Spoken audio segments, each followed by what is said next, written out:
Rookie of the Year, the Salesman of the Year. Turned on the Jets. Doubled your revenue that year. Oh, yeah. Makes $300,000, $400,000. You just have a hard time selling less than 500 or 600 accounts, even while managing dozens of people. That's Brayden Searle. And how old are you? Just turned 27. I'm an old man now. Just turned 27, dude. So, welcome to the podcast, everyone. We got Brayden Searle on the show today. It's been a long time coming. We've been trying to schedule something and finally got it worked out. Brayden Searle is not only one of my best friends, if not my best friend in the whole world. We've had the privilege of working together for 6 years now.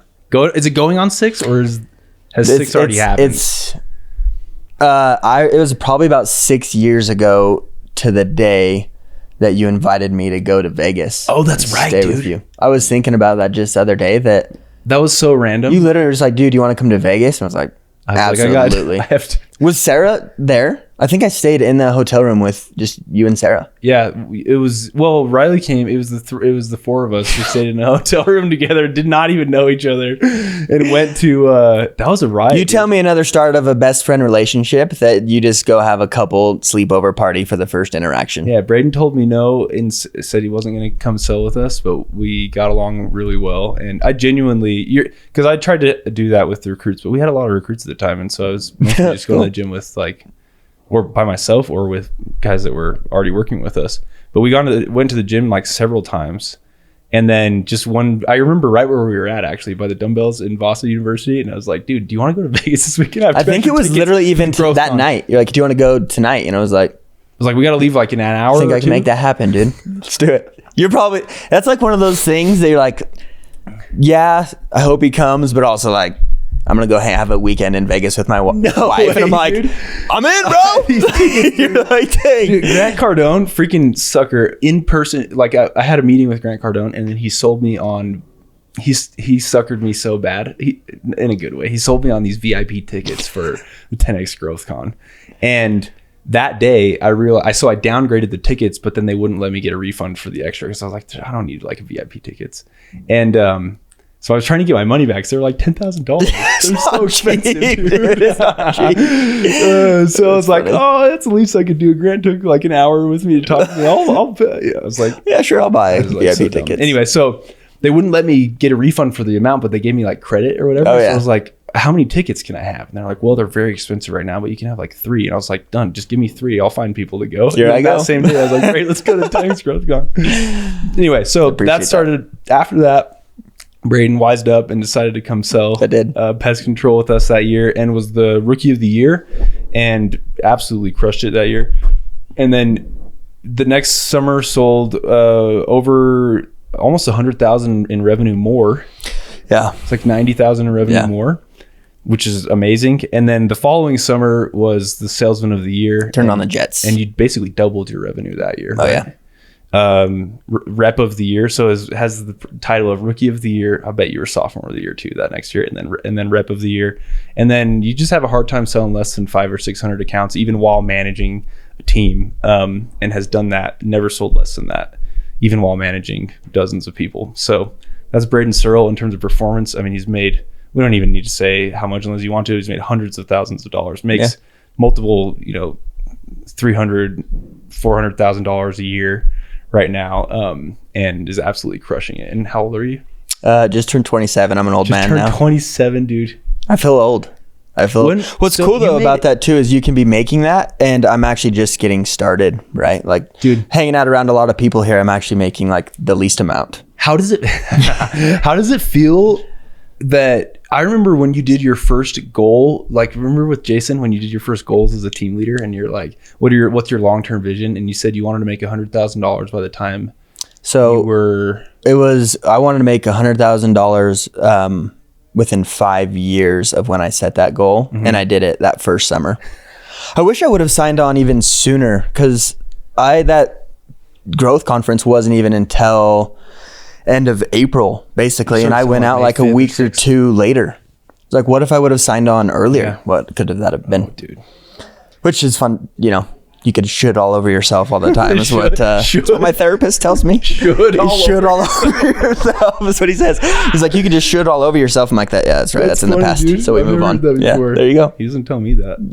It's because you're not dwelling in the past. No, I have anxiety for the future. Yeah, that's funny. But no, and so yeah, I've thought about it. I missed out on the cruise that year too. Yeah, wish I would have taken advantage of that. But and then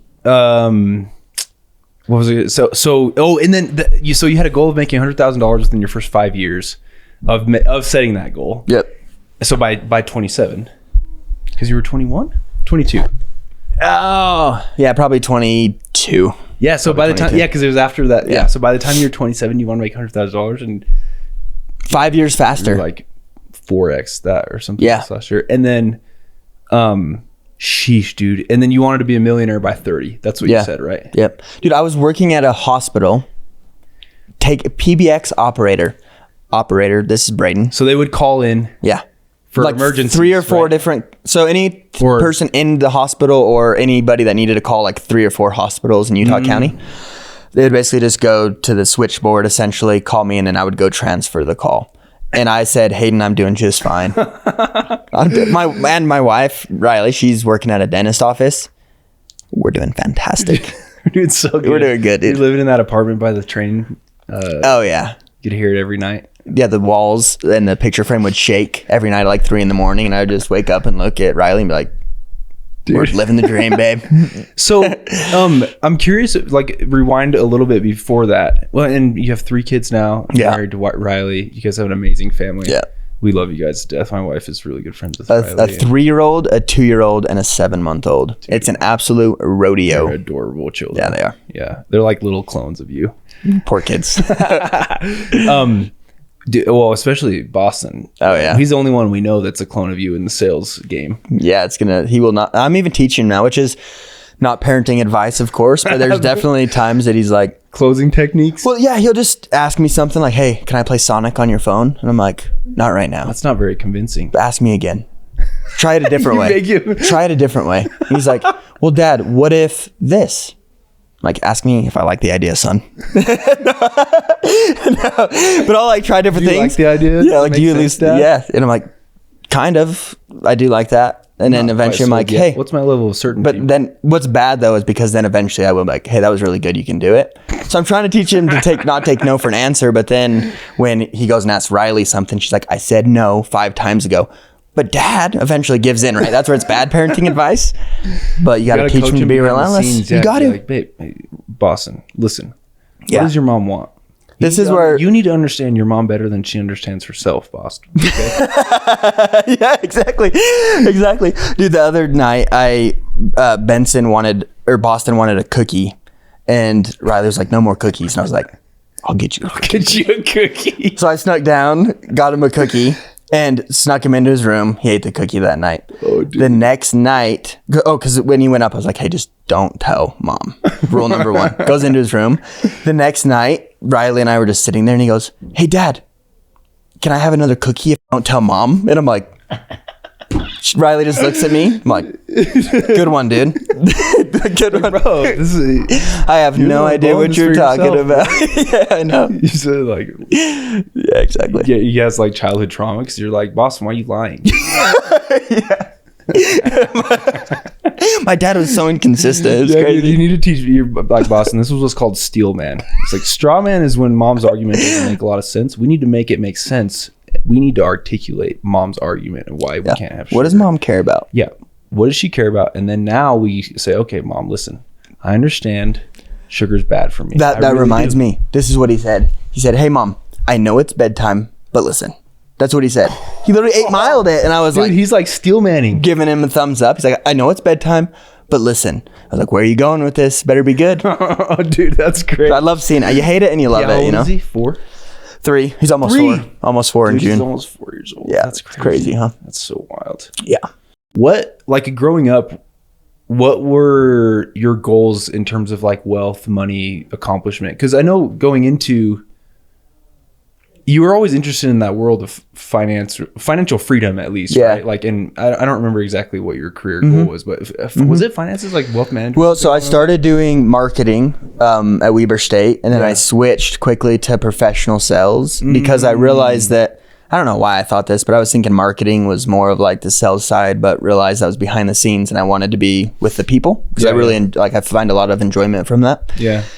So I just knew I wanted to do something in the sales world, actually, for me. And then, of course, the biggest thing that I wanted there is because I got married pretty fast. It was like 21, right? And so I knew that as I was going to be having a family, there's like two things, right? It's like, yeah, you want to go make a ton of money, but then why do you want to make a ton of money? Right. Then a lot of it is just to be able to go have the opportunity to go give back, and then the freedom of time. So I think really there's the freedom of money, but freedom of time is what comes with that. Sure. And so those are kind of like the long-term goals, just to see what opportunity could help me do that as fast as possible. Yeah. Is kind of where I was at. So I thought I was going to do medical sales. It was kind of the thought. That's where I thought I would land. So I was trying to think what it was, and software sales came to my mind. But I remember we talked about that medical sales. It's interesting. Yeah, and that's why you're like in the hospital. Like I'm preparing for hopefully I can get into medical sales later or something. Mm-hmm. So was there a time where you just realized like the path that you were on was just not going to get you what you wanted, or did it kind of come out of nowhere where the new path like showed you how to get it just much faster? Is that kind of what it was? Yeah, so for me, it was a couple of main points that happened that got me to even go out for the summer. Yeah. One that comes to mind the quickest comes to mind first was, I was telling Riley after I said no a couple times. Yeah. And Riley's like, so why aren't we because she likes adventure, right? What was hard for her was sacrificing like the boating and all that stuff too. So she had her reservations, if you will, but she's like, well, Brayden, you say that you want all these things and say that you want to go like take chances. But it seems like she was like that leader we were talking about earlier, right? It's like, you are saying this, but it seems like maybe that's not actually the case. I just sat there. Hayden, we're coming out. Right? I'm like, all right, we got to do this thing. And so I still didn't know at that point that this was going to be like the thing that helped me get that at all. I would even say that took a lot of time to go figure that out. But over time, then I quickly realized, the job that I had, and not even just like the financial part, but the skill set that I was learning and who I was becoming was I almost chuckle, or I guess I just feel so much gratitude for this, because when I look back at what that could have been, I'm sure it would have worked out because I would choose to go do that. But would it have happened as fast? I don't know. Or, I mean, this happened to land in my lap for a reason, right? And so I think that over time is what developed for me to finally realize, I see that this got me everything that I wanted way faster. I'm becoming, and that's the cool part too, is like, of course I'm not like, I made it. I can chill, right? And so it's still continually progressed to that, which I just feel super grateful for. Dang, man. Yeah, and I mean, I've even left out that you own real estate now, and that was something that you wanted, as in that journey of becoming a millionaire by the time you were 30. And it's like you're like easily well on your way to be beating that by the time you're 30. That's crazy. But I mean, it's just cool how all those things line up. And there's a lot of fortune involved, and we can't even do it without the graces of powers that be. But it's interesting how your own choices too end up leading to that. And so much of it depends on your own choices as well, right? And a ton of hard work. Crap ton of hard work. Yes. He's the hardest working person I know. Cole and I talk about this. Cole's my gym partner right now because I'm a little wussy girl at the gym. And so I still haven't worked out with someone that works harder than Brayden Searle though. You're just like an Energizer bunny, dude. I try. Going. I try. My soccer coach growing up, he always used to say, and it's a pretty famous quote, but he'd always say, hard work will always beat talent when talent doesn't work hard. Mm-hmm. So that always, I want both. I would love to be the most talented, and I would love to work the hardest, because then who would ever catch me? Yeah, totally, dude. Nobody. Totally. And so but you just have to like, I think sometimes people say, oh, well, and I don't think I was always the most talented either. And so I think that actually helped compensate a ton to be able to, I think there's a lot of things that I was naturally good at for sure. Yeah.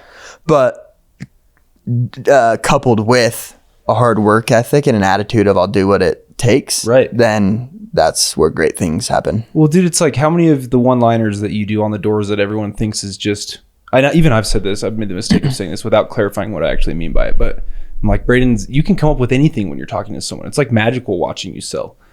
But how many of those one-liners did you learn because you were so you just would not leave the doorstep without getting the sale, and you realized that you couldn't do it by pissing someone off, and so you had to come up with something.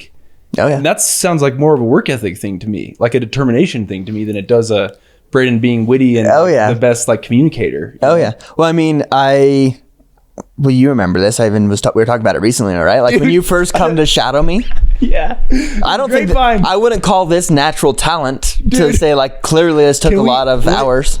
I wish we still had that freaking video that you recorded where do you remember what it was? I can still picture watching it in my head where you're like, so first year rep, I start knocking doors and had no idea what I was talking about all the time. My first sell, this is a little tangent, but my first sell came from not even pitching someone. She was like out raking leaves. And I was like, hey, how are you? And then she was like, what are you doing here? I'm like, oh, I just do the pest control. Right. And so it wasn't even a pitch. And that's the first person I've ever sold. I still remember. And I was like, okay, well, maybe it's not as serious as I'm making it, right? So anyway, then I would just go back home and practice a ton. So much. So I was feeling better, but then all of a sudden you're like, hey, I'm going to come and shadow you. I'm like, oh, mercy, here this goes, you hadn't right? sold yet. You hit 2 days in a row. Yeah, I don't remember. I have failure amnesia, so I don't remember any of that. It probably never happened, I remember this is a great part of the story. Okay, yeah. And then... because it doesn't matter. Yeah, and then Hayden, when you came to knock with me, you were like, all right, just go do your thing. I'm like... Okay, it's really hard. I'm like, all right, here we go. Yeah, trying to knock a door, right? And I was like, hey, I'm Brayden. I'm the manager with Moxie. Are you getting cockroaches? She's like, no. And I was like, okay, see you later. And then you were just like taking notes, and you were just kind of like chuckling, right? I just walked right past you. I'm like, pretend that didn't happen. Just go to the next door. Oh, so I think that. But then what people didn't see was at the end of the night, me role playing with you till like midnight at least. And I still have the video of us practicing how to say your name. Yes, it's like over and over and over again for like a 30-minute video of Hayden, I'm saying the same thing. I'm Brayden. You're like, I can't hear it. Yeah. So thank you for that. Like by the drawing way, diagrams. Yeah, it's like I'm Brayden. Then down. Yeah, exactly. Brayden. Yes. So the smallest things, and then after that, still going home and role playing with Riley for even longer. And repeating, dude, yeah, that. And then you're the one that got me on, speaking of affirmations, how we were chatting about that before, on repeating the goals and like all the innovations you came up with. That. So because for me, it was during lunch back in the old schedule, I was like, I need to really focus in here because I want to work harder than anyone else. So I'm going to have to do what nobody else is doing. Yeah, and so when everybody else was taking their little power naps, I went outside and I would record myself on Think Up. Hey, I'm calm, confident, and competent. I am selling X amount of accounts this summer. Or I'm so happy. Right now we've got way better, but at the beginning it was just, this is what I'm doing. And I would just listen to it. And it was like, what are you doing? Or someone would caught me one time and I was like recording it. And like, what are you doing? I'm like, nothing. Right? And then you just listen to it at the gym in the morning, at lunch, and at night. And so it's what you said was just starting the mindset of doing whatever it takes, because you start to think differently when totally, dude. That's like, it doesn't matter the one liner. It was because the mindset of where I was I was going to go figure out the one liner, not on the door, but and that was developed home. Because you had to, in your mind, you had made up your mind that your goals dictated that you had to come up with things like and that. I was willing to go. I would have never stayed with you until midnight on learning how to say my name had I not viewed it that way. That. And there, guys that came over from other company. I try not to hire people from other companies, actually, but I love them. Just doesn't work out quite as well usually, but when it does, it works out really well. But these guys had come over from other companies, and they were like mind blown at that idea. They're like, "Hey, you like going home?" I'm like, "No, we're role playing." It's 10 o'clock. So we got like 2 more hours usually, like, especially at the beginning of the summer, dude. Yeah. There is one thing I remembered that I think is interesting is you were also very willing to apply like everything. So especially when we talked, you just would do it incessantly, like perfectly, never and not miss it. Because a lot of times, you know, you're team leading, you go tell someone to do something, and then like the next door, like, how'd I do? You're like, you literally didn't do it at all. Like, I don't know. Yeah. What were you thinking even? Yeah. Like, how did you not? I'm like, that was actually worse than when we started. But the specific example was like, when we left that role play, I don't know how I remember this still. When we left that first neighborhood in Grapevine and you didn't have any sales that day still.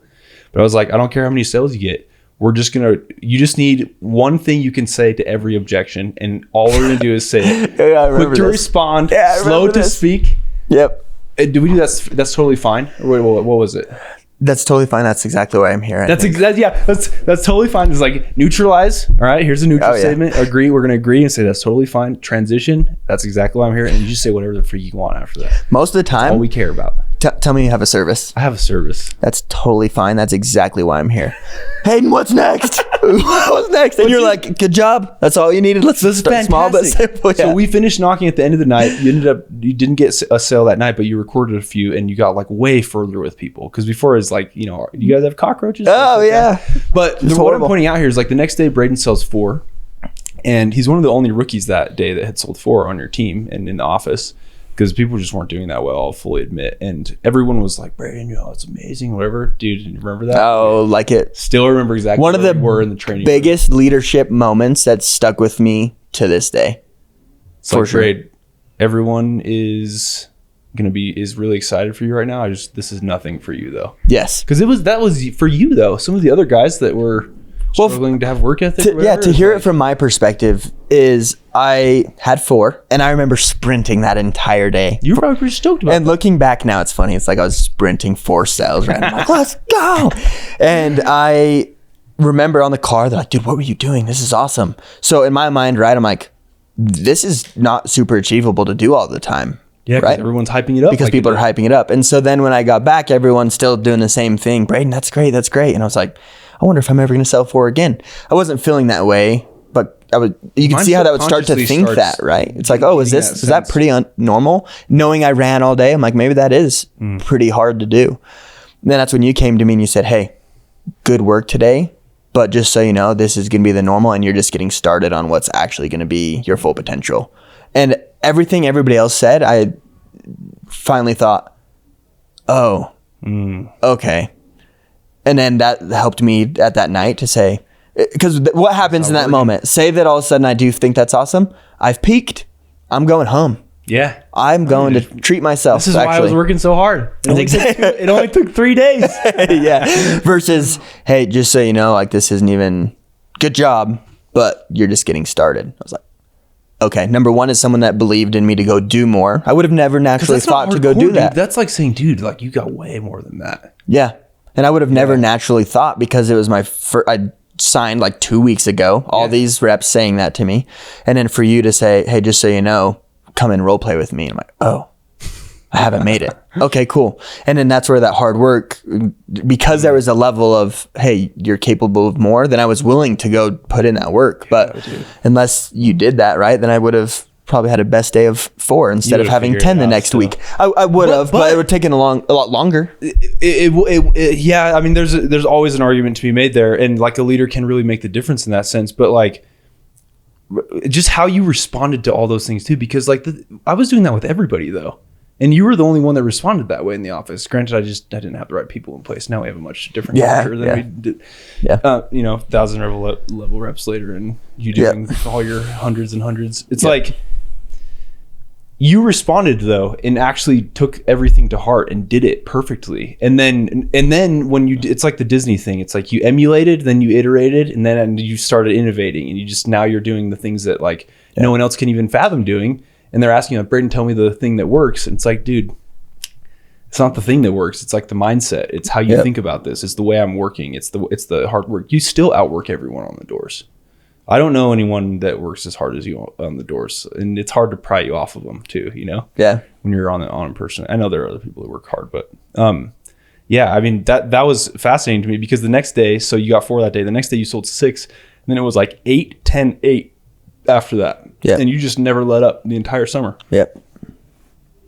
It's crazy. It's crazy to think about how that seemed like yesterday.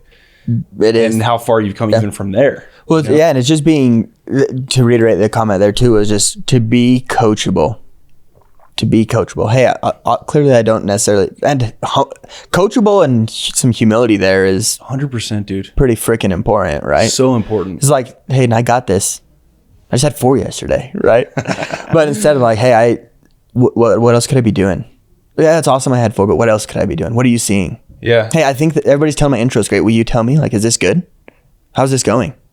But being proactive enough to take ownership for it, and then also being coachable to say, so then what happens is, right, you get X amount of sales that day that you think is good. And then you come to me and I'm like giving an intro and you're like, intro should probably be like this. I'm like, dude, I just had a good day. That's it's very easy to think that, right? Mm-hmm. But if it's like, oh, okay, trust the process, be coachable, change it. The next day, go have 5 more than you had the day before because humble and coachable. Yep. Right? Totally, dude. It's game changing. And then it's the leader's responsibility to be able to point out why what you say helps is going to help, because then that actually is, I think, more important for higher performers too. But I wanted to point out something in your mindset too.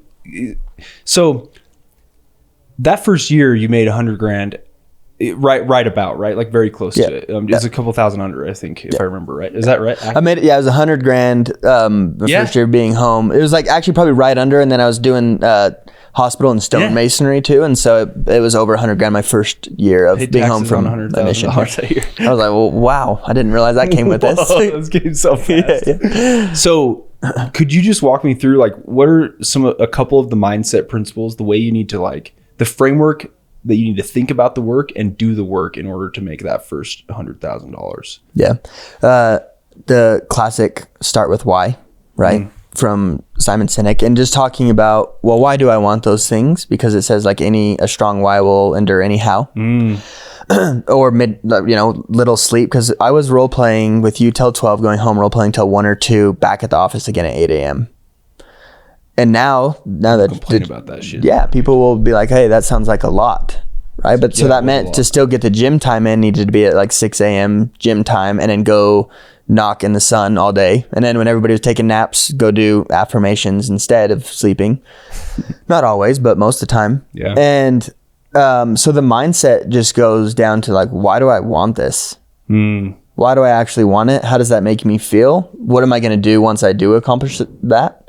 And really just starting to dive into it. But I'm not saying just like think about it, okay, because I want this new car. Like write down what are the things specifically that you're going to do, and more of just the next tangible thing you can get. But who do you want to become? So at the end of the summer, who do you want to have said you have become with that? Right? It's like, oh, I want to be known as someone that's the hardest worker in the office. Yeah. I want to be someone who not only says they're a hard worker, but when they're getting curb stomped and rejected a bunch, they choose hard work. Yeah. The refiner's fire and the mold, if you can have that prepared for and think about it often, then it's going to help you get. If you don't, it's like, what is that? I've never even seen this show, but Wizard of Oz, right? Yeah. Is that where they go to like the cat and they're like, hey, which way should I go? No, that's Alice in Wonderland. Oh, see, I don't know. I've never seen either of them. You know what I'm talking about though, right? Yeah, I've never seen Alice in Wonderland either. Which, maybe the Tim Burton one. Yeah, but essentially they're like, well, where do you want to go? And the cat says, well, where are you going? I'm not really sure. Well, it doesn't matter. Any road will do. Any road will do. And so the thought there is, if you start a summer, well, how many do you want to sell? How much money do you want to make? Who do you want to become? Kind of just see what happens. Anything will do then, right? And the path of least resistance is what's going to do, because it's bad juju. Yeah. But being proactive, reactive versus proactive, right? Of going to choose what you want to. And I think small things come along with that, of learning how to make and keep commitments. Yeah. Really, really strict. And I liked what Jason said at the boot camp, was like, I would never have you ask my wife how I do about this specifically, right? Because like we're all on our own journey and we're not claiming perfection here, but I would say that it's my ability to do that has increased a ton, and like a big time night and day difference. And so things even like weekly planning or going into, it's just everything changes, right? When you start to view this. And so it's a very long-winded answer, but then when you're doing your weekly planning of, and you and Tim talked about this on the podcast, but it's like, okay, well, I need 2 hours with family, 2 hours with work, right? And it's like balance, but it's like, no, I mean, you can have your cake and eat it too if you do an effective weekly planning. Yep. Write down, what did you do to get better this last? Like, nobody does this. Very few people do this. What did I do to get better last week? What am I going to do to get better this week? What am I grateful for? What am I going to go do to be a better husband, brother, father, son? All those things. Yep. And so I guess the mindset just comes from, what do you want? Who do you want to become? And then following the systems and processes to be able to go get that thing. I love it. And not shooting all over yourself throughout the process. Should have done this. I should have done that. And it's like, yeah, you didn't. So let's just move on and go get better. You didn't. And it's fine. And actually, the reason it's fine is because you can't do anything about it except for learn from it. Yeah. You can't go so back the more you think about it, the worse it's going to be, because you're still hindered by that exact same thing. Yeah. How much are you using the things that you should have done as an excuse to not go to the things do the things you can do? Yeah. And that's ultimately what usually happens. Yeah. But yeah, fascinating. And basically what I hear from that is like this do whatever it takes mentality. Yeah. And I'm also interpreting, because I know so much about you and I'm so close with you, that really is like a driving theme for your work. It's like whatever it takes. Yeah. And it's almost hard. It's so hard for you to even comprehend when people are like, well, I just don't know why I didn't hit my goals. And you're like, I mean, there has not been a summer where you haven't. Yeah, dude, I had because you just do what it takes. And so like it's incomprehensible to not go do what it takes to hit a goal. We had Boston 2019 Dude, yeah, June. And this in June. And I remember going to the hospital when I was at the hospital, because I had the thought of, hey, I have goals to hit. Of course I'm going to, so this is where like the principle centered thing, right? I have goals to hit, son being born, gotta see for sure. Like I'm not missing that. Yeah, right. You are for sure going to be there, but how can I have my cake and eat it too? Nurses need pest control. And so I remember, I have videos of it, but selling the nurse, she had some bad ticks, fortunately and unfortunately. So we got rid of them. And then I remember even the day we got home from the hospital that night, most reps would say, oh, area is going to be far away. It's late. I just had a new baby. And it's like, I talked to Riley, of course, hey, these are my goals and I want to take care of you as a husband and of course as a father. Are we good? Of course. Yeah. We've already talked about this, right? We already knew this was happening. And so instead of going far out to area, I just chose area right by the apartment complex. Yeah. And I went and knocked that night. By my house. And I had and I went and grabbed a few cells. And because I was just so focused on that, and I didn't have to go neglect my family to go do that. No. We were bought into the same thing. And then it's funny because now I've had other people that have since had kids and they're like, hey, did you knock like after you had Boston? Like, yeah, literally. Like, how'd you do that? People ask me that, like, what, but how? And so it just goes into those same things of like planning, the motivation, and kind of doing whatever it takes with an ethical and moral reasoning, of course, right? Is to just find a way. Yeah, and it's hard how you do it, but nobody wants to know why or like actually try to understand why. And because if they did, then that would force them to have to go do something too. Yeah. The crazy thing is like people would actually go be really activated if they tried to understand the deeper reasons why. Yeah. So it's hard. Sorry, I cut you off. No. I was just going to make a joke and say, little man's got to eat. He could be something as simple as that, right? Obviously, there's a lot more that goes into it, but seriously, a lot of detailed thought and planning to go through that as well. And of course, 3 kids at that age specifically that's hard. Young, dude. That's really hard. Last night, I have this Garmin watch tracks the sleep, and it was essentially every 15 to 30 minutes last night. It goes pink. You used to have it, if you remember. Oh, yeah. It goes pink where you're awake. I'll show you after, but it was literally like every 15 to 30 minutes, dude, we were up. And I don't go to the gym as early as Brayden, but like when I do go early, you're there every morning. It's got to get done. Yeah, and I'll see on your stories like 4 hours sleep. Got to make it happen. It's brutal. Yeah, but like no one actually chooses to like want that. It's like it happens because how else are you going to do everything at this time? Yeah, and right at this time of life, it's like you do what it takes. Mm-hmm. And it's something that's been on my mind too. Is it's always super. It's kind of easy to say, well, it would be easier if, right? It's like, well, if I had 3 kids that would sleep through the night, it'd be a lot easier to hit my goals, right? But it's like. that's just not how it's going to work. And so having the mindset of the grass is greener where you water it and taking ownership, because if it's like, oh, I'll be successful when these kids are sleeping through the night, I'll be golden and I'll be able to get back to the gym. It's like, nope, it just has to happen. If it doesn't happen now. If not now, then when, right? And so if not you, then who? Yeah, I love that. So then it's just going into just the mindset of the grass is greener where you water it is what I've been thinking about a ton. Huge. Which is awesome. Yeah. Yeah, and you might as well just water it where you're going to have the biggest ROI. Yep. Yeah, because then everyone's like, oh, I've been watering my grass over here. Might as well go over there. It's like, well, you're going to have massive returns here if you just water your grass here. You might as well just do it here, dude. Yeah, can you have the things nice you want here? Yeah. Here. Okay. Pretty sure the same feelings that you're having of how, because really it's a reflection of yourself, right? Same way that you're feeling, you're going to feel that same way there. I've had that several times. Tim and several I talk times about with this people. so much. Yeah.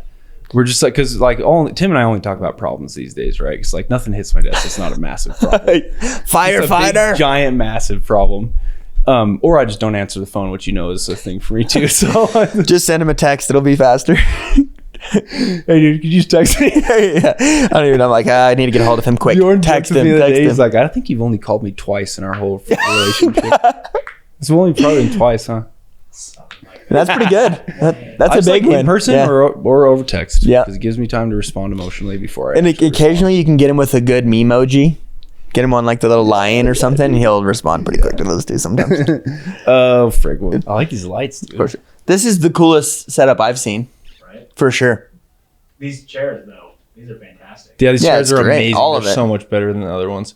How are these ones so much less expensive than the other ones? And they are. Because the other ones just kind of sit you down more, don't they? You're just like, it sucks you in, man. Like, just like into the chair. The only way that table is not tipping over right now is because I took all the tiles that are in those chairs. Say that again. Oh, that's where the tile. That's what they are. Hidden behind You got the Freedom Journal down there. The only reason that what? that thing tips forward because of the weight of the Oh, because mics. of these mics. Oh, but those weights. Dude, I love these. That's mics, why you man. get paid These the are the big same bucks. mics Joe Rogan has, except for he has the red ones. They're sick. Yeah, they're really nice. Dude, it was like Okay. 5 years ago to the day that we did our first podcast ever in the Irving office. Yeah, And you're like, Brayden, pull the mic closer. And I'm like, okay, here we go. Sorry. the microphone, We literally did that. It dude. was probably 5 years ago. Yeah, we've done how many? We've done 2. I think so. 2, 3. Yeah, after your crazy. big summer. It's crazy. Every summer is big for you, but after your Yeah. I think that your summer. biggest point of this would just be, just since it's been a while since I've done it, any of the podcasts or anything I've done is at the very bottom of the old list. And so just pulling something back up. And Brigham, Saul, and a bunch of people are starting to be better at like sharing stuff to their friends. Cool. And then the idea of some of the things that we're going to be doing this summer as far as like sharing stuff during the summer. I just wanted to be able to pull from little Sweet. snippets of whatever. Let's do it. How about we do get your hero's journey down, like just your like how you got into this, Okay.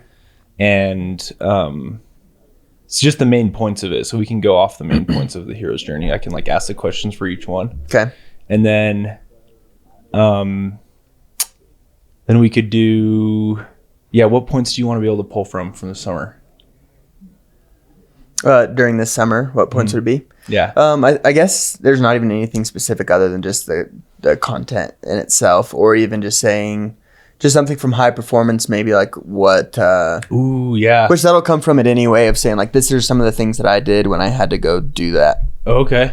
Dude, what do you think about doing like what's your decision-making framework as a high performer? Basically, and I can give you some scenarios. Be like, because everyone asks you what to do, right? Yeah. They're like, hey, Brayden, what do I do here?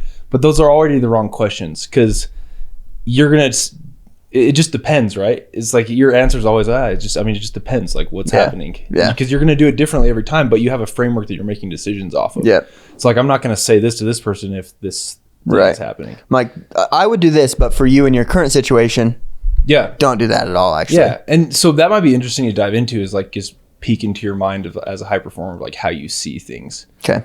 instead of like, and point that out is like, because people will be asking, what do I do in this part of the summer? What do I do, to get to my first 100 accounts as quickly as possible versus, because I remember in 2020 when we were talking and you were between 500 and 600 and I was asking you like your strategy there, and you were like, I'm not looking at numbers right now until I know for sure I'm past 600. And I don't know how far I'll be or whatever, but I'll look, in a couple of days or a few days or something. Yeah. And there's other times that I needed to look at it every day. Right. Like, it just depends, I just needed it. Yeah. You just have to know where you are, right? Or like how your mental or emotional state is, because there's times it's like, for me, I was being consumed by it. And so I needed to get to the point where it's like, just don't look at it. Just go have fun. Yeah. Do your best. And then other times it's like, hey, I need a little bit more motivation. Who am I catching this week, or who do I need to stay ahead of, type of thing. Yeah. And so just using those tools to serve your purpose, but you just have to be very aware in the first place. Because people can hear that, like that you don't look at numbers in that one part of the summer and think that you do it all the time. Yeah. And then all of a sudden there's like this weird like pseudo culture of not looking at numbers or something. Yeah, then everyone's like, oh, if I want to go sell X, then just never look at the leaderboards, which you could view that as that you actually don't care about your goals at all, that you're not attached to them. So that's where it's important to clarify that. Low performer will use that as an excuse to not do that. 100%. A low performer, dude, that's what's crazy about low performers. They'll even use high performers as an excuse to not sell well. Whatever it takes. Like whatever they do, they'll use an excuse just to prove it wrong. Like dude, if you were that good at proving a high performer wrong that stuff doesn't work, imagine what you could do if you put that same effort into other stuff, dude. Oh yeah. I think that'd be sweet. Yeah, I thought of that one because I was thinking this morning about how so that there was like this weird culture that developed of people not using other people's numbers to be competitive, and I realized that I actually started it because it was at a point where like no one was performing very well in the other teams, and so I just didn't care about what everybody else was doing outside of our work or in the industry. Really, it just wasn't that good, and so I wasn't looking at numbers because like why am I going to compete with like people who are doing 40% less than me just to feel good about myself? Because otherwise, like I didn't need that. But well, that's when Jason always says too. He's like, I think it was Jason that says like if someone was saying, if you go compare yourself to the 3 average people around you to make yourself feel better, does that really make you feel better about yourself? Basically, totally, dude. Like, oh, totally. Oops. Hey, who's the sports player? Is it Bo Jackson or Barry Sanders? That's the double athlete. Barry Sanders. Who's Bo Jackson? I used to play with him on the Nintendo Tecmo Bowl. Bo Jackson won me all. I gotta look this up really quick. Bo Jackson, yeah. I think it was Bo Jackson. Stupid Fast. Something. Have you ever read the book Alter Ego or heard of it? No. Is it good? So I've been listening to it lately because I think for me a lot of the times during summers is I do go into more of like an alter ego. So there can be, hey, there's Brayden, just go chat with everybody, but then something will switch to where like, okay, hold on guys, I'm gonna go do whatever it takes to go hit this goal within ethical and moral reasoning, right? Yeah.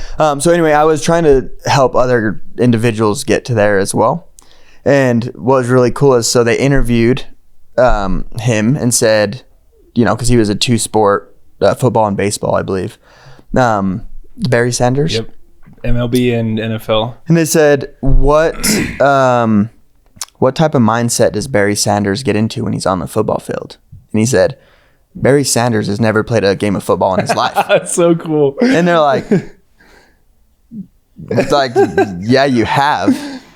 And I can't remember what his alter ego is. Let's call it like... Did he name him? It's like Black Ghost or something. It was just something that was unique to him. Yeah, I'd have to go look it up. But essentially he's like, what Black Ghost does is whatever it takes. And he even switched in how he was talking then, and they're like, dude. Okay. And then he just kind of lightens up. He's like, yeah, but Barry Sanders, he's too nice. He wouldn't, run people over like that. But dude, that is totally you. But it's like switching. So for everybody, it's like, what is that alter ego that you can get into to be able to go attach that to your goals? So whether it's like a superhero, I've heard of some people that it's Batman, Superman, right? Where it's just like, whatever serves their purpose, right? If it's specifically for sales or whatever, like a relentless person is, if it's more of whatever serves your purpose. But I've just been focusing on that a lot lately because that story, Serena Williams had the same thing. It's like it's allowing yourself to get very, very competitive and do what it takes to win. Yeah. And not feel bad about it for whatever reasons anyone might feel bad about it. Like that's a really good person. Well, another one that stood out to me is, I think I related to this because I always like to try to do what's like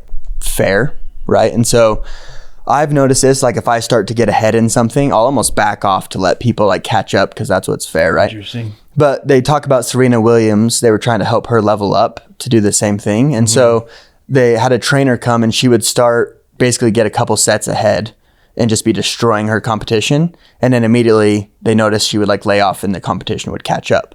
And it was the same thing. They're like, well, I noticed that anytime you're starting to get ahead by X amount of points, you lay off. And she's like, well, yeah, because that's just not super fair for them. And they were like, okay, well, why is that so important to you? They took it back to her childhood of like with her sister. I just grew up that things needed to be equal and fair. Yeah, right? because she wanted to like, she was clearly the better athlete. And so she was trying to level herself down for Venus. And so the way that she had to overcome that was they said, well, what if you chose to, so just switching your paradigm, right? They said, what if you chose to view it as actually you're being unfair and you're doing a disservice to your competition because you're giving them a false sense of hope that they're actually good when they're not. And so then they're not going to go practice extra hard this week because now they think that you're good, that they're good. Dang.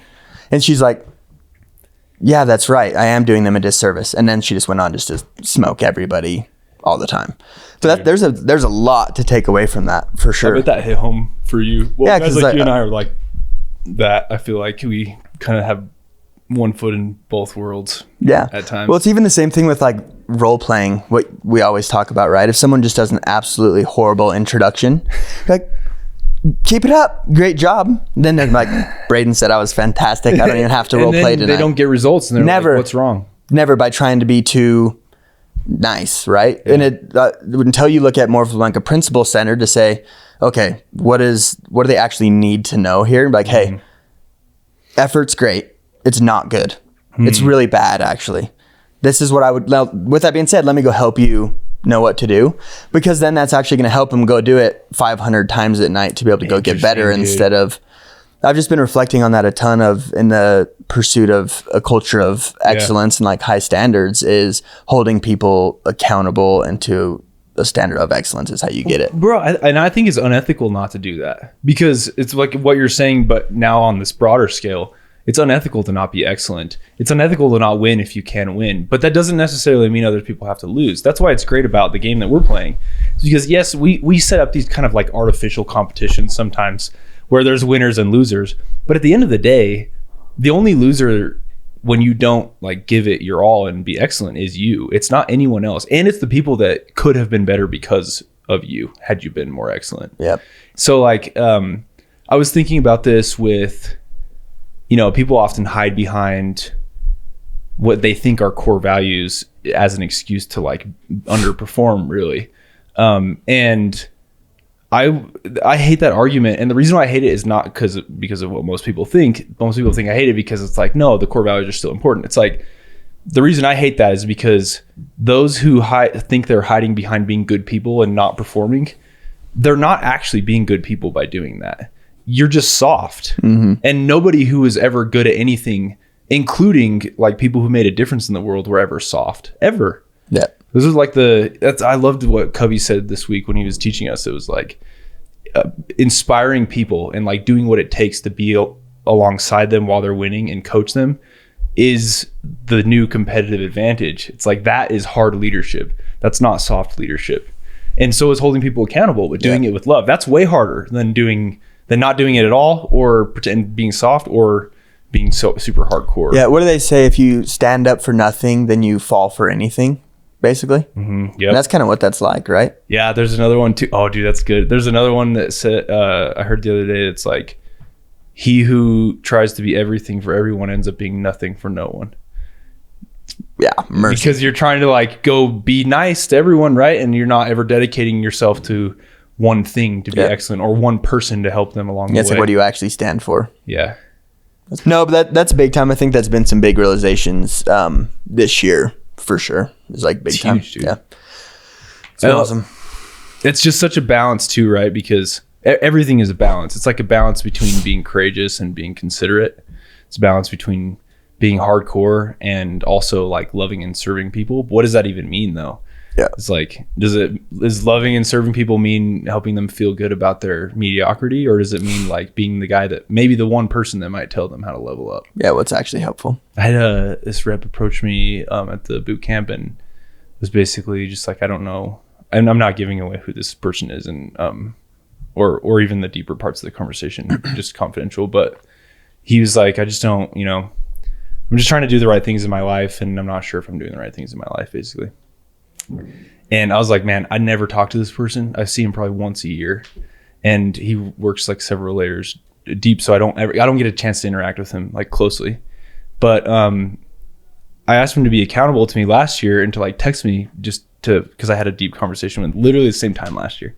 Like, dude, text me, like, I don't think I have the bandwidth to like put a reminder on my phone to reach out to you and text you how you're doing. And I don't actually think that'd be the best for you, but like text me. And he never did. So I knew he was still struggling a little bit. And he approached me again, and I'm like, hey, how's everything going? He's like, I'm just feeling, lost, whatever. He had a new issue he wanted to talk to me about. And he sold like pretty well this last year. But we got to talking, and I was like, dude, at what point are you just going to make a change though? Because the way you're thinking about this thing is probably how you're thinking about everything else in your life. It's like between the things you say you want to do and the things you actually do, you're just the shadow in the middle that just is like there, and it's also nothing. Dang. But it's not just about this thing in sales that you're worried about. It's like, I bet that's happening in your whole life, like everything in your life. And as I was talking to him, I was trying to be really considerate, but also like very loving and kind. And I was like, dude, I'm not blowing smoke up your butt, but I think I think you could be a very high performer. Like, you think you're doing okay right now, but I think you could be doing double, triple what you're doing. And I was like, I don't have time to be talking like this to people. So I'm telling you because I actually believe that based on your charisma, based on how you carry yourself. You just got to get these things sorted out to where you make decisions, then you bend your reality to your will. It's like, you're not doing that right now. You're just the first creation of everybody else's. You're just the second creation of everybody else's plans in your life. And as I was saying these things, this thought crossed my mind is like, I bet nobody talks to him like this. Because it didn't, I'm saying it maybe more hardcore than it actually came across, because he like had tears in his eyes in a way that was like very moving to him. And he like grabbed my arm and was like, dude, thank you. And that was a 5-minute conversation. I just thought like, I bet everybody in his life is just telling him it's going to be okay. It's going to be fine. It'll all work out. But that was one thing that I felt to say. I was like, dude, you're going to be 40 years old, and you'll realize, actually, you won't even realize it because it'll be so painful to look back because you didn't change, that you're just going to be stuck in your ways and consistent with the lies you tell yourself. So like, at what point are you going to change, dude? Like, make the changes. You got to do it. And that's a function of a decision. It's not anyone else's decisions around you. It's yours.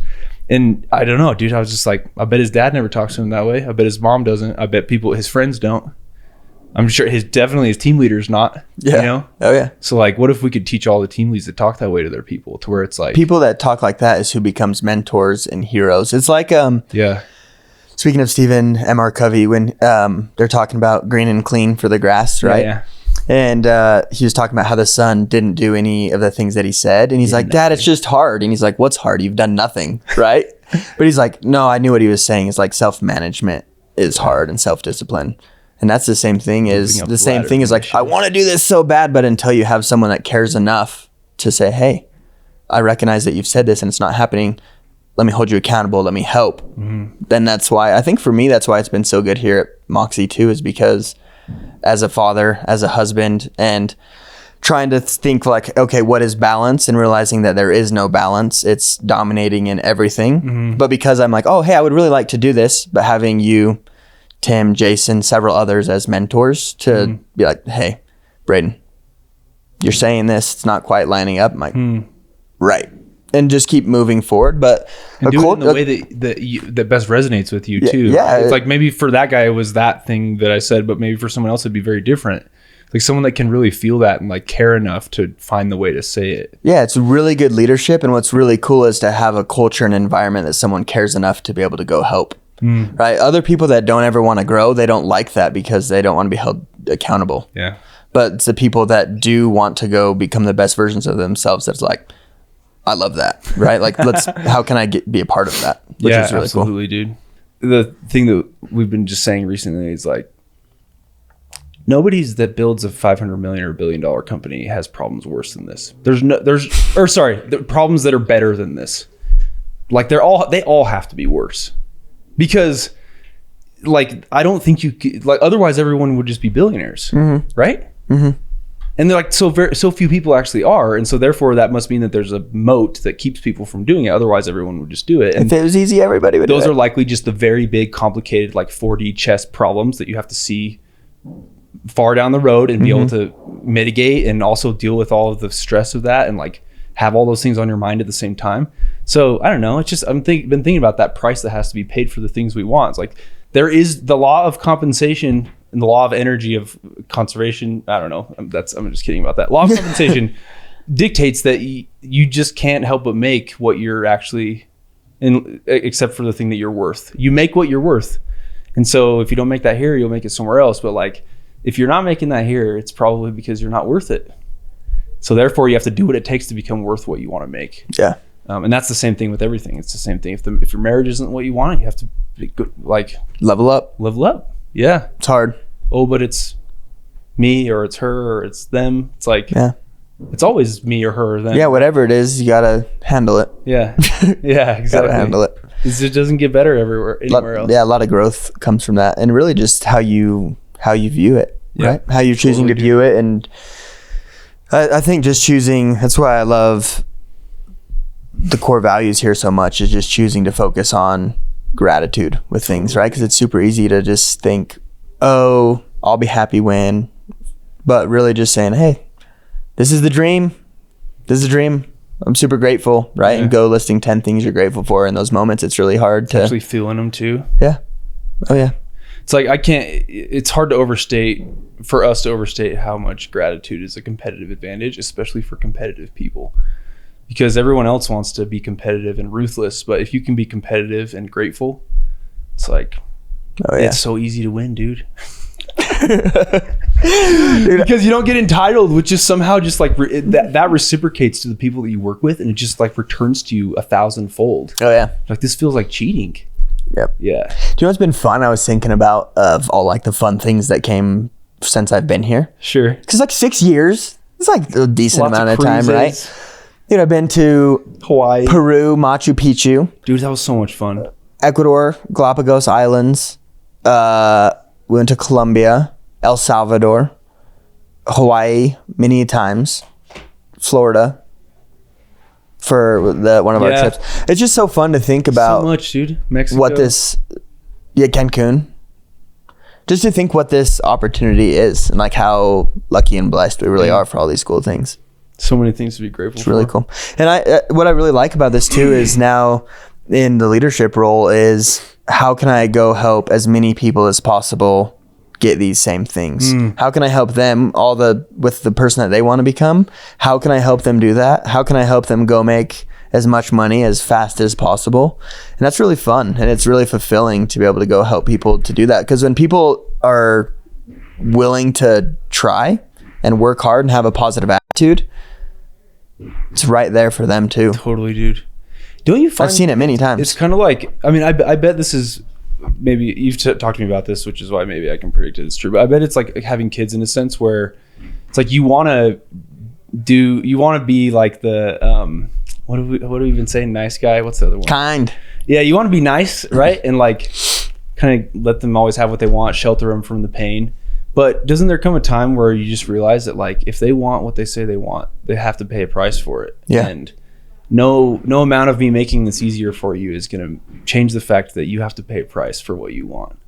And that's like with the team, that's, it's such a healthy way to view that too when you're coaching guys. And if you're like, let's say your team's listening to this and anyone's team and they're like, I want to be like Brayden, I want to make as much money as I want to sell as well as he's selling. It's like, we could have the coolest training in the world. That will not change the fact that you have to pay a price, a big price if you want to make that much money. Yep. There's no shortcutting it.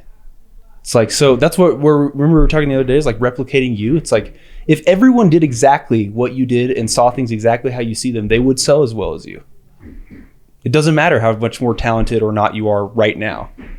They would figure out how to do it. Yep. That's the only thing keeping them back. And so when you're like, well, I just knocked harder. I just, I did my stuff during lunch when everyone was sleeping. Like, well, I just really need my sleep, Brayden. Yeah, yeah. So do you want to make... Yeah, do you want to be the top rep in the company or not? Yeah. Do you want to make... I'm telling you how to be the top rep. I'm not telling you how to do, 200 accounts. Yeah. So which one do you want? Writing down every morning and every night, I am I've sold this much revenue. I've sold this much revenue, as if it already happened. Right. And so there's a lot of times when even Riley, right? She's like, hey, come and finish the show. And I'm like, not yet. You're writing on that dang board again. Yeah. Right. And so there is, but I just can't help but think of the person that I am saying that I want to become is that type of person that is doing those things. And again, not to preach perfection here, but definitely like on the journey to who we're meant to be, right? And so I think it's possible to have a pretty impeccable mindset, though. It's not possible to do perfect things, but I think it's you can get pretty close to having a near unshakable mindset. Yep. Because that means that you'll still have setbacks. It does mean that you won't be perfect. It does mean that you'll fail, but like that unshakable mindset, you know it's perfect if you keep getting back up and just doing it until you get it right. Yeah, a lot of people are content and they're not even trying for it. Yeah, honestly, dude. Because they don't actually want it. That's the thing. Yeah, they don't actually want it. Yep. Dude, I was thinking about Jason, what he said at the boot camp, where he's like, you realize that you're just walking around and doing this on a doorstep, right? And then, I mean, people are just saying things at you. That's it. How hard is that? Yeah. It's not. And I get that there's psychological things there too, but like, it's not that hard actually. Like, oh, it's raining? Oh, that must be horrible. He used to do, I don't know if he's done this training with you before. I don't remember if he has, but he used to do this training called Hard Days, and he would show a clip from Sophie's, what is it called? Sophie's Story. Have you guys ever seen that movie? Sophie's Choice. So it's Sophie's Choice is this woman that was in the death camps in Nazi Germany, and she had 2 daughters, and they were splitting up families, and they said you can choose which one of these daughters to go with you, and you'll never see the other one again though. And she had to choose. And so Jason would be like, that's a hard day. Yeah. You getting yelled at today? That's not a hard day. So just like putting things in perspective. Yeah. That's crazy, right? And when you think about that, then it's like, okay, cool. Well, if this isn't actually that hard, I might as well just go win. Yeah, I'm here to get a reward for it. Dude. Yeah. You know? Yep. It's just as freaking hard like moping around. It's just as hard actually. It's like that choose your hard. It's selling 700. Yeah. You might as well just go sell 7. It's literally the classic choose your hard, right? Exactly, dude. So might as well make it happen. Is there a difference between the mindset that got you there and the mindset that's gotten you to what you're making now? Or is it just you start stacking consistency? Is it a consistency thing, or did you have like shifts in your mindset that allowed you to do those much bigger numbers, like 4xing your income, 5xing your income? Part of it from 100 grand. Part of it is I wanted to see what I was capable of. So what I love about it here is that you can go find that out because everything is uncapped potential. There's no, it's like, oh, I'll get maxed out when this happens. Yeah, you can go push the boundaries as far as you want. Yeah, as far as you want. The combination of that, and then of course the small and consistent new habits that you develop are what helped me to go get that. And it's the same thing I'm doing now. It's like, yeah, I'm waking up at 6 in the morning or 5:45. Okay, let me try to go get that down to 5:30 so I can have a little bit more time in perfecting habits. And so it's like the classic by small and simple things are great things brought to pass. And so in answer to your question for the mindset is it's raising your standards of excellence. Sometimes you have big moments. It's like, I want to see what I'm capable of, which helps me want to level up to go do those habits more. But I think it's a process for sure. Yeah, for sure. You know, just thought while you were saying that, because like I felt bad for thinking this, but I thought you haven't really changed a lot. Was the thought that I had. I was like, no, that's not true though, because you totally have. Like I've seen you transform, but there's something about you that just hasn't changed actually, and it's like that mindset. So then these kind of the words that came to mind were like, you have changed and grown as much as you have because you haven't changed at all in the areas that matter most. And so I think there's something, and that is like that relentless attitude, that mindset of like outworking everyone. A lot of people they're just so easily sold out for success, and like you're not that person at all. If I did all of this and made it to the end and looked myself in the mirror and couldn't feel good about what I was doing, I was running the wrong race the entire time. Yeah, totally, dude. And so with a strong foundation of like the things that matter most, that's where you can anchor it. And then from there you can go grow to hit your full potential with a strong foundation, which is why I love here, is because it's helped me in the times of like, oh, this new thing seems cool or whatever, right? Or the natural tendencies of a human being is to be able to be brought back down to the foundation of the things that matter most. Totally. And being around people who care about the same things. Totally. It's important. It's why, like, it's so, you can't overstate how important that is. It's like, that's why our industry is so dangerous, because you see, if even for like people like us who are trying our best to, you know, live the lives that are upright and moral. And I say trying because it's like no one's living doing that, right? It's like you just try and that's all. But genuinely trying, I think my ambitions are probably my worst enemy as well. And if I wasn't around you and Tim and all the people that like keep me grounded, my wife especially, my family, I would be off the rails in terms of like money hungry and only focused on things that are just going to be corrupting me at the end of the day. Yeah, but how insane is it that we're in an opportunity that you can go be in a culture that focuses on first things first and have the opportunity that you can go make as much as you want. Oh, 100%. Because the where else would you the final like point to that thought, I've always actually ended it right there. It's like, I would be off the rails, you know, chasing money. Yeah. The thing is, I would have taken pay cuts to be off the rails chasing money. I've made 10x more here than and then my friends, like everyone that thinks they're killing it, they're not actually killing it, dude. It's like Cole and I all the time at the gym. They're like, these summer sales freaking guys, they think they're making good money because they're making $200,000-$300,000. Like, that's nothing, dude. When you do this right, you stop caring as much. You still are way competitive, and then you just make like buckets more than everyone else. Like that's some real coin if you can do it the right way. And so anyone that, but I know that my own ambitions would lead me to abandon the hardest part about our jobs, which is doing things the right way morally. That feels like the hardest part for me, because making the money is actually very easy. Yeah. Well, it's a natural consequence of becoming that type of person, right? Too. So that would be the first thing to go for me if I didn't have people around me like that. Like gradually it would go. And then I would go make the excuse to just still be competitive and chase money. I would think I was doing great, but I'd be taking pay cuts for that. So it's like, it's not only can you have both, it's like, that's how most people think. It's like, I can get the morals, you know, and get people around me, but I take a little bit of a pay cut here. It's like, no, you make way more when you do it this way. Yeah. Way more. Anyway, I love you, man. Leads me back to gratitude. Gratitude. Hey, man. Namaste. Yeah, namaste. That's what I wanted to finish with that, because the jump, like, you know, and just pointing out the consistency of your mindset. It's like you're relentless. You're relentless in the person that you are and how honest you are and how upright and good you are, or try to be, because I know nobody's perfect, dude. It's almost silly just saying that, right? Nobody's perfect, because it's just a given. Like, but you're trying, and I just love you as a friend, man. Just I feel grateful to be your friend and to be able to rub shoulders with you. Yeah, I love you. Thanks for doing this. This is it's really good, and it's good to talk about, and it brings a lot of just self-reflection too, to realize the mindset stayed the same, but how much growth has come from it as well. So many things to look at there. What do you want to tell yourself?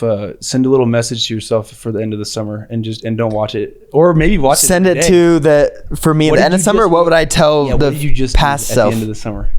So talk to yourself. Well, wait, what would be the coolest way to future pace yourself, dude, for the summer? And we can edit this part out completely, and you just keep it for yourself. No, I don't know what I would say. I don't know what it would be.